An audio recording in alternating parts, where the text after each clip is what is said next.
ፕሬዝዳንት ሃገረ ቡርኪና ፋሶ ዝኾነ ካፒቴን ኢብራሂም ትራውረ ዓሽከር እተን ምዕራባውያን ሃገራት ንዝነበረ ፕሬዝዳንት እታ ሃገር ብዕልዋ መንግስቲ ኣልዩ በትረ ስልጣን ካብ ዝጭብጥ ጀሚሩ ልዕሊ 22 ገዘፈ ተነቕትለትን ዕልዋ መንግስትን ተኻይዱሉ እዩ። እዚ በትረ ስልጣን ምስ ጨበጠ ምስተን ብዘይንሕስያ ሃፍቲ ከርሰ ምድሪ እታ ሃገር ይጉሕጉሓ ዝነበራ ምዕራባውያን ሃገራት ርክቡ ዝበተኸን ነቲ ምዝመዛ ዘሳልጥ ወታደራትን ዝሰጎገን ፕሬዝዳንት ኢብራሂም ትራውረ ሕዚ እውን መልክዖም ካብ ዝቐያየሩን ዝተሓላለኹን ፈተና ቅትለታት ኣየምለጠን። ኣብዚ ሰሙን እውን ዝቐጸለ ፈተና ቅትለትን ዕልዋ መንግስትን ኣብ ልዕሊኡ ተኻይዶሎም። እቲ ኣብዚ ሰሙን ዝተኻየደ ፈተና ቅትለት ፍልይ ዘብሎ ብሃገረ ፈረንሳይ ብዝተለኣኸት ኣፍሪካዊት ሃገር ዝተፈጸመ ምዃንን ሓይሊ ኣየር እታ ሃገር ምስታፉን እዩ። ንብረትነታ ንሓይሊ ኣየር ሃገረ ናይጀርያ ዝኾነት C-130 ዝተባሃለት ናይ ውግእ ነፋሪት ነቲ ፈተና ቅትለት ዘፈጽሙ ኣባላት ሓይሊ ኣየር ጽሒና ክልል ኣየር ሃገረ ቡርኪና ፋሶ ጥሒሳ ኣትያያ። ነዚ ዝተረድአ ሓይሊ ኣየር ሃገረ ቡርኪና ፋሶ እታ ነፋሪት ብቕልጡፍ ክትዓርፍ ነዚ እንተዘይፈጺሞም ክትህረም ምዃና ቀጢንን ውዱእን ትእዛዝ ናብ ካፒቴን እታ ነፋሪት ኣመሓላለፈ። እዚ ወሳኒ ስጉምትን ቆራጽ ውሳነን ካብ ዋሽንግተን ክሳብ ፓሪስ ዓለም ሙሉእ እናዘራረበ ይርከብ።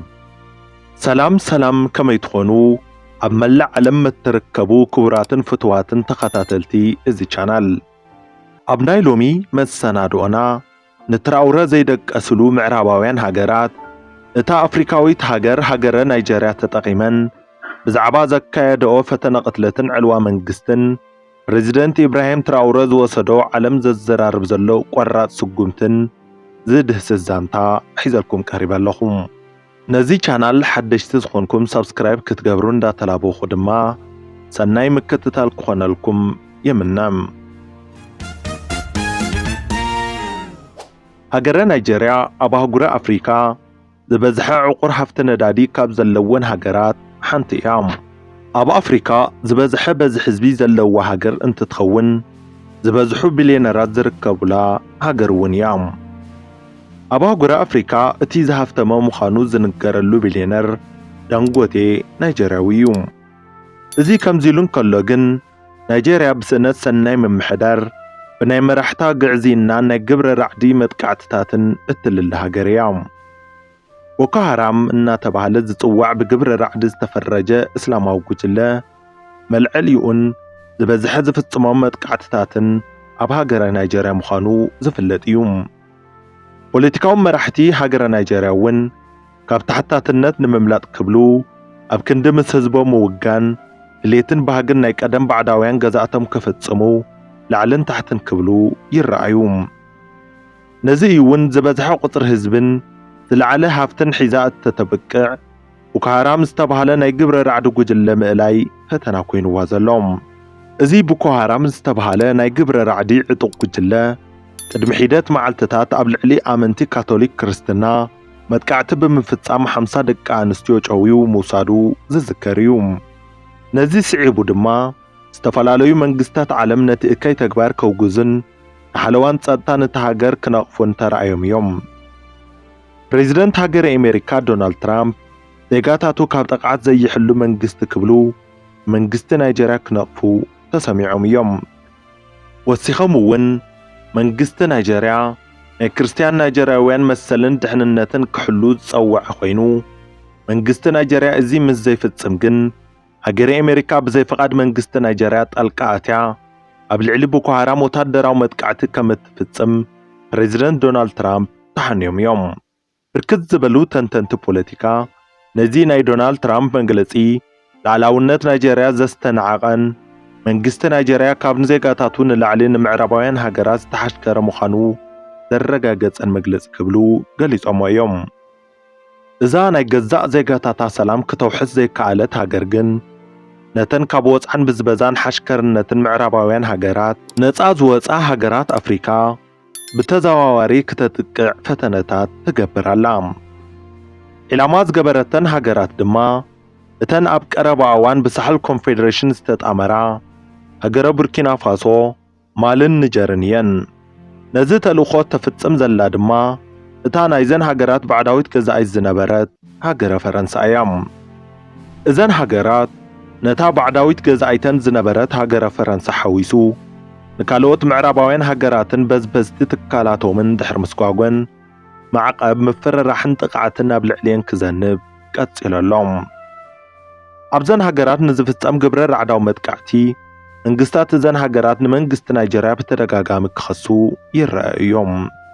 ሃገረ ናይጀርያ ኣብዘን ሃገራት ንዝንቀሳቐሱ እስላማውያን ናይ ግብረ ራዕዲ ዕጡቓት ጉጅለ ከም እተሰልጥንን ከም እትዕጥቕን ክትኽሰስ ጸኒሓ እያ። ኣብዚ ሰሙን 11 ወታደራት ጽዒና ክልል ኣየር ሃገረ ቡርኪና ፋሶ ጥሒሳ ዝኣተየት C-130 ዝተሰመየት ወታደራዊት ነፋሪት እውን ዝቐጸለ ፈተነ ቀትለት ክተካይድ ዒላማ ዝተሓንገጠት ከም ዝነበረት ብዙሓት ይምግቱ። እዛ ነፋሪት ገና ክልል ኣየር ቡርኪና ፋሶ ክትጥሕስ ምስ ጀመረት ነዚ ብቑዕ ድልውነት ዝነበሮ ሓይሊ ኣየር ሃገረ ቡርኪና ፋሶ ነቲ ካፒቴን ነታ ወታደራዊት ነፋሪት ኣብቲ ከባቢ ናብ ዘሎ ወታደራዊ ማዕስከር ሓይሊ ኣየር ቡርኪና ፋሶ ክዕርፋ እዚ ምስ ዘይገብር ግን ኣብ ራዳር ውሽጢ ኣትያ ከም ዘላን ከም እትህረምን ወረድ ዝበለ መልእኽቲ ኣመሓላሊፉሉ እዩ። ኣብ ወርሒ ታሕሳስ 2024 ሰለስቲአን ሃገራት ሳሕል ኮንፌደሬሽን ኣብ ዝፈረምኦ ሰነድ ካብ ዝሓዞም አንቀጻት እቲ ሓደ ብዛዕባ ሓለዋ ክልል ኣየር እዘን ሃገራት ዝምልከት እዩ ነይሩ። እዚ አንቀጽ ብዘይካ ሕጋዊ ፍቃድ መንግስታት እዘን ሰለስተ ሃገራት ክልል ኣየር ሓንቲ ሃገር ዝጠሓሰት ወታደራዊ ትኹን ሲቪላዊ ናይ ኣቪዬሽን ነፋሪት ክልል ኣየር ሳሕል ኮንፌደሬሽን ከም ዝጠሓሰት ይቁጸር ዝብል ይርከቦም። እዚ ድማ ካብዘን ሃገራት ንዘለው ክልል ኣየር እዘን ሃገራት ንዝሕልው ሰብ ሞያ ራዳርን ኣብ ጸረ ኣየር ንዝተመደቡ ኣባላት ሓይሊ ኣየርን ኣድላይን ወቕታውን ስጉምትን ክወስዱ ሙሉእ ስልጣን ዝሃበ እዩ ነይሩ። እዚ ኮይኑ እናሃለየ ነይሩ ብታሕሳስ 8 2025 ዋንነታ ንሓይሊ ኣየር ሃገረ ናይጀርያ ዝኾነት C-130 ወታደራዊት ነፋሪት ክልል ኣየር ቡርኪና ፋሶ ጥሒሳ ዝኣተየት። ነገር ግን ክልል ኣየር ሃገሮም ብንቕሓት ይሕልው ብዝነበሩ ኣባላት ሓይሊ ኣየር ብዝተዋሃቦም ቀጢን ትእዛዝ መሰረት ኣቦ ቦዶልዮስ ወታደራዊ ማዕስከር ክትዓርፍ ተገዲዳ እያ። እዛ ነፋሪት ክልተ ኣብረርትን 9 ተሰፈርትን ሒዛ ዝነበረት እንትትኸውን ኣብ ትሕቲ ቁፅፅር ውዒሎም ጥቡቕ ምርመራ ተካይዱሎም እዩ። ሚኒስትር ጸጥታን ሓለዋን ሃገረ ማሊን ወሃቢ ቃል ወታደራዊ ሓይሊ ሳሕል ኮንፌደሬሽንን ዝኾነ ጀነራል ዳውድ መሐመድ ነዚ ኣመልኪቱ ኣብ ዝሃቦ መብርሂ ክልተ ኣብረርትን 9 ድማ ኣባላት ሪፐብሊክ ሓይሊ ኣየር ሃገረ ናይጀርያን ሒዛ ከም ዝነበረት ዕላው ገይሩ እዩ። እቶም ጀነራል ወሲኾም እውን ምርመራ ከም ዝተገበረሎምን ኣብ ልዕሊ ላዕላውነት ኣባል ሃገራት ሳሕል ኮንፌደሬሽን ዝተፈጸመ መጥቃዕትን ክብሉ ገሊጾም እዮም። ቦቦ ዲዮላስ ኣብ ምዕራብ ሃገረ ቡርኪና ፋሶ እትርከብ ካብ ዋጋዱጉ ቀፂላ እታ ዝዓበየት ከተማ እታ ሃገር እያ። ሰበስልጣናት ሃገረ ናይጀርያ እታ ነፋሪት ናይ ቴክኒክ ችግር ከም ዝገጠማን ኣብ ቦቦ ዲዮላስ ክትዓርፍ ከም ዝተገደደትን እኳ እንተገለጹ ካብ ኣባላት ሃገራት ሳሕል ኮንፌደሬሽን ግን ዋላ ሓንቲ ሃገር ፍቃድ ዝተሓተተት ኣይነበረትን። ኣብ መንጎ ሃገራት ኣፍሪካ ሙሉእ ሰላምን ጥምረትን ክህሉ ዝበጋ እዘን ኣባል ሃገራት ሳሕል ኮንፌደሬሽን ግን ከምዚ ዓይነት ከቢድ ገበናዊ ጥሕሰት ዳግም ከይድገም ብምጥቃቕ ብይቅርታ ፈቲሖም ናብ ሃገሮም ክሰድዎም ክኢሎም እዮም። ብርክት ዝበሉ ምሁራት ግን እዛ ንክትንስእ መንደርደሪ ዘየድላ ወታደራዊ ነፋሪት ብቐሊሉ ቴክኒካዊ ጸገም ዝበጽሓ ከም ዘይኮነት ተዝበጽሓ እውን ኣብ ዝኾነ ቦታ ክትዓርፍ ከም እትኽእልን ካብ ናብ ቦቦ ዲዮላስ ናብ ቤኒንን ናብ ናይጀርያን ነጀት ማዕስከር ከም ዝቐርባን ይምግቱ። ንሓይሊ ኣየር ሃገረ ናይጀርያ ሓላፊ ርክብን ህዝብን ብወገኖም እቶም ኣባላት ሓይሊ ኣየር ጽቡቕ ኣቀባብላ ከም ዝተገበረሎምን ብምግላጽ ህዝብን መንግስትን ሃገረ ቡርኪና ፋሶ ዘለዎም ኣኽብሮትን ምስጋናን ገሊጾም እዮም። ሚኒስትር ጉዳያት ወጻኢ ሃገረ ናይጀርያ ዮሴፍ ያቱ ማቶጋር ብዕሊ ይቅርታ ከም ዝሓተቱ እውን ቤት ጽሕፈት ፕሬዚደንት ሃገረ ቡርኪና ፋሶ ገሊጹ እዩ። እታ ነፋሪት ኣብ ቦቦ ዲዮላስ ኣብ ዝዓረፈትሉ እዋን እቶም ኣባላት ሓይሊ ኣየር ሃገረ ናይጀርያ ኣብ ልዕሊኦም መጥቃዕቲ ከም ዝተፈጸሞም ዝገልጽ ሓበሬታ እውን ዝንቡዕ ከም ዝኾነን ዝኾነ ይኹን ዓይነት ጥቃዓት ከም ዘይበጽሖምን ገሊጾም እዮም።